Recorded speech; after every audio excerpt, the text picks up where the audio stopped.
Hello বন্ধুরা, কেমন আছো তোমরা সবাই? আশা করছি তোমরা সবাই ভালো আছো আর আমি অনেক ভালো আছি। তো চলে আসলাম আবার একটা নতুন ভিডিওর সঙ্গে। তো আজকে আর কোনো ডেইলি ভ্লগ নয়, আজকে হচ্ছে আমি আমার দিদার বাড়ির হোম ট্যুরটা তোমাদের সঙ্গে শেয়ার করব। তো চলো, এখন 1:10 বাজে, তো আমি এখন থেকে আমার ভিডিওটা শুরু করলাম।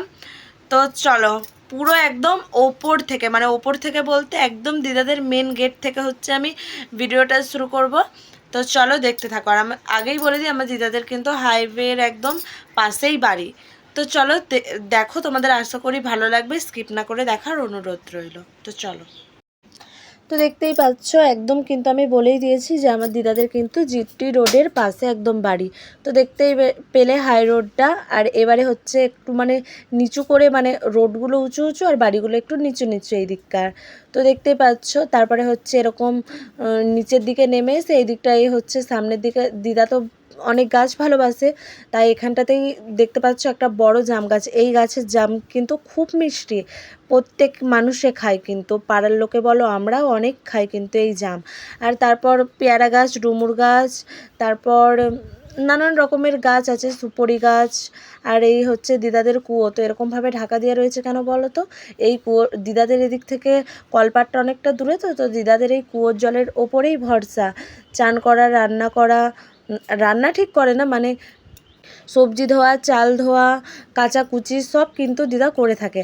আর তারপর এবারে ঢোকার পর দেখতেই পাচ্ছ দুধারে কিন্তু দিদার বাগান। দিদার নানান রকমের গাছ কিন্তু লাগিয়ে রেখে দেয়। আমি এতটা নামগুলো জানি না এগুলো কি গাছ। কাঁচা হলুদ গাছ, তারপরে কাঞ্চন গাছ, মানে নানান রকমের ফুল গাছ দিদা লাগিয়ে রাখে। আর এখানে হচ্ছে আমার দিদার তুলসীর মঞ্চ, দেখতেই পাচ্ছ তোমরা। আর পান গাছও কিন্তু দিদা লাগিয়েছে, কারণ বৃহস্পতিবারে ঘটের মধ্যে পান দিতে তো লাগেই, তাই হচ্ছে পান গাছও দিদা লাগিয়েছে অল্প বিস্তার। আর হচ্ছে এই পান কিন্তু দিদা খায় না ঠিক, দাদা কিন্তু এই পান হচ্ছে তুলে তুলে খায়। আবার হচ্ছে একটা ছোট পেয়ারা গাছ, কলকে গাছ, মানে নানান ধরনের এই দিকটাতে বাগান টাইপের করে নিয়েছে দিদা। এখানে নানান ধরনের গাছ দিদা লাগায়। আর শুধু ফুল গাছই নয় কিন্তু বন্ধুরা, ফল গাছও লাগায়, আবার সবজিও লাগায়। হচ্ছে কুমড়ো গাছ, লাউ গাছ, তারপরে হচ্ছে চাল কুমড়ো গাছ, সিমের সিজন হলে সিম গাছ, এখানটা করে অনেক রকমের গাছ কিন্তু দিদা লাগিয়ে থাকে। তো চলো, দেখতেই পাচ্ছ। আর এইগুলো কিন্তু আমার দিদা সঠিক পরিমাণে যত্ন করে থাকে কিন্তু এই গাছগুলোর, তার জন্যই এই গাছগুলো এত সুন্দর বৃদ্ধি। আর বুনু দেখতেই পাচ্ছ আমার সঙ্গে সঙ্গে ঘুরছে। আর তারপর হচ্ছে আমি দেখিয়ে দিলাম দিদাদের ঘরটার এদিক থেকে হচ্ছে ছাদে যাওয়ার রাস্তা। তো ছাদে পরে যাব, চলো আগে ঘরের ভেতরে ঢোকা যাক, ঘরটা আগে তোমাদেরকে দেখিয়ে দিই ঘুরে।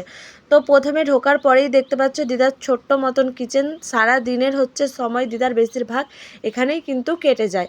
এই যে হচ্ছে দিদার গ্যাস ওভেন, আর এখানে হচ্ছে দিদার সমস্ত মশলা পাটি, তারপরে মুড়ি, চাল, যা যা থাকে হচ্ছে দিদা সব ওখানে রেখে থাকে। আর তারপর হচ্ছে ঢুকেই হচ্ছে বারান্দা, আর বারান্দার সামনেই হচ্ছে দিদাদের হচ্ছে ডাইনিং টেবিল। এখানে হচ্ছে দিদারা বসে খাওয়া দাওয়া করে, বা হচ্ছে এমনি কোনো গেস্ট আসলে বসে থাকে। তো এইসব এখানে হয়। আর এটা হচ্ছে আমার দাদুর বিয়ের কিন্তু সাইকেল, এটা জানো তো, খুব যত্ন সহকারে কিন্তু আমার দাদু এই সাইকেলটা হচ্ছে ইউজ করে, দেখতেই পাচ্ছ। নয়তো এত দিনের জিনিস কি আর এখনও থাকে বলো? তো তারপরে হচ্ছে দিদাদের দুটো রুম, এই একটা রুম ফার্স্ট নম্বরে, আর এই হচ্ছে 2 নম্বর রুম। তো চলো প্রথমে এই রুমটাতেই হচ্ছে ঢোকা যাক, কারণ হচ্ছে ওটা হচ্ছে দিদাদের একটা আকর্ষণীয় ঘর কেন বলছি, তো চলো ঘরের ভেতরে ঢুকেই না হোক বলা যাক। তারপর দেখতেই পাচ্ছ এখানে দিদাকে একটু দাঁড় করালাম, খুব ব্যস্ত মানুষ, দিদা একটু তোমাদেরকে হাই করে নিল। আর এবারে বনু হচ্ছে ফার্স্টে ঢুকছে, ও ঢুকে হচ্ছে ঘরের সমস্ত লাইটগুলো জ্বালিয়ে দিচ্ছে। এই ঘরটা কিন্তু ইউজ হয় না জানো তো, তার জন্য হচ্ছে এরকমভাবে দিদারা হচ্ছে মানে সব বালিশ কাঁথা ঢাকা দিয়ে রেখেছে। তারপরে হচ্ছে আলনাটা হচ্ছে ঢাকা দিয়ে রেখেছে যাতে ধুলো না পড়ে। আর এখানে হচ্ছে দিদা সমস্ত জামা কাপড় হচ্ছে ভাঁজ করে গুছিয়ে রেখে দিয়েছে, দেখতেই পাচ্ছ। আর এই আলমারিটাও কিন্তু ইউজ হয় না, তার জন্য দিদা ভালো করে কভার পরিয়ে আটকে কিন্তু রেখে দিয়েছে জানো তো। আর এখানে সমস্ত বালতি সব রেখেছে দিদা গুছিয়ে গুছিয়ে। আর এই হচ্ছে দিদার হচ্ছে সিংহাসন, যার কারণেই আমি বললাম যে মূল আকর্ষণ এই ঘরটাতে। তো তো দেখতেই পাচ্ছ হচ্ছে আমার দিদার হচ্ছে ঠাকুরের পট খুব সুন্দর করে দিদা পরিষ্কার পরিচ্ছন্ন করে সাজিয়ে গুছিয়ে পুজো দেয়। তো এখন আমি সেটা তোমাদেরকে দেখাতে পারলাম না, কারণ দিদা এখনও পুজো কিন্তু দেয়নি, জানো তো। তার জন্য হচ্ছে আমি দেখাতে পারলাম না, কারণ দিদা সারাদিনে হচ্ছে 3বার পুজো দেয়। একবার সকালে পুজো দেওয়ার পর দিদা আবার গুটিয়ে নিয়েছে, আবার একবার দুপুরে দেবে, তারপরে একবার সন্ধেবেলায় সন্ধে দেবে। তো তার জন্য এখন তোমাদেরকে দেখাতে পারলাম না আমি। আর এই যে দিদার ছোট্ট কিউট হচ্ছে বজরংবলী, দেখতেই পাচ্ছ। আর এই হচ্ছে লক্ষ্মী মাতা। তো সিংহাসনটা কেমন লাগলো তোমরা কমেন্ট করে জানিও। আর দিদা কিন্তু এখানে নানান ধরনের অনেক রকমের ঠাকুর কিন্তু এখানটাতে রেখেছে আমার দিদা। তো দেখতেই পেলে এই রুমটা কেমন। তারপর হচ্ছে ওই রুম থেকে বেরিয়ে এবারে পাশে যে আরেকটা রুম ছিল ওর মধ্যে ঢোকাচ্ছি তোমাদেরকে। তো চলো, প্রথমে লাইটটা হচ্ছে অন করে নিই, দাঁড়াও। তো চলো, এবার দেখতে পাচ্ছ তো কেমন। তো দেখতেই পাচ্ছ এটা হচ্ছে দিদাদের একটা আলনা। তো এটা অনেক দিন আগেকার ফার্নিচার, বুঝতেই পারছো তোমরা। তো দিদা না মায়া করে করে কিচ্ছু ফেলে না, জানো তো। আর এটা হচ্ছে দিদাদের আলমারি, যেটা ইউজ হয়, কিন্তু এটা কিন্তু কভার পরিয়ে রেখে দিয়েছে। এর মধ্যে হচ্ছে কাঁথা ঠাতা কম্বল অনেক কিছু আছে, লোকজন আসলে পরে ইউজ হয়, তাই হচ্ছে ওখানে রেখে দেওয়া হয়েছে। তো তারপর দেখতেই পাচ্ছ এটা হচ্ছে দিদাদের শোকেস। এগুলো অনেক ওল্ড ফার্নিচার, যেটা তোমরা দেখেই বুঝতে পারছো। আর দিদাদের বাড়িতে একটা ছোট্ট কিউট বিড়াল আছে, ওর সঙ্গেও তোমাদেরকে আমি পরিচয় করাবো। তো বিড়ালটা খাটে ফাটে চাপে বলে তার জন্য হচ্ছে দিদা খাটের মধ্যে ওই শাড়িটা হচ্ছে রেখে দিয়েছে, যাতে দিদারা শোয় তখন যাতে একটু আনকমফর্টেবল ফিল না হয়। তো এই দরজাটাও তারপরে আমি দিয়ে দিলাম। তো দুটো রুম ঘোরানো কমপ্লিট। তো এইবারে হচ্ছে চলে যাব ছাদে। তো চলো, ছাদেও দিদার কিন্তু অনেক হচ্ছে গাছপালা আছে, যেগুলোর সঙ্গে তোমাকে পরিচয় করিয়ে দেবো। দিদা তো সারাদিন বাড়িতে থাকে, আর আমরা ধরো কেউ এখানে থাকি না। আমার মা একটাই মেয়ে, তো হচ্ছে তাই দিদা আর দাদু শুধু বাড়িতে থাকে, আর মা তো এ বাড়িতে থাকে, আমরাও সবাই এ বাড়িতে থাকি। তো দিদা সারা দিন হচ্ছে সময় কাটে কিন্তু এই গাছেদের পরিচর্যা করতে করতে, গাছ জল দেওয়া, এই গাছে সার দেওয়া, এই দেওয়া ওই দেওয়া, দিদা সারা দিন কিন্তু এইসব হচ্ছে করতে থাকে। তো এই গাছগুলো আমার দিদা খুব যত্ন সহকারে হচ্ছে লাগিয়েছে, নিজের হাতে খুব যত্ন করে।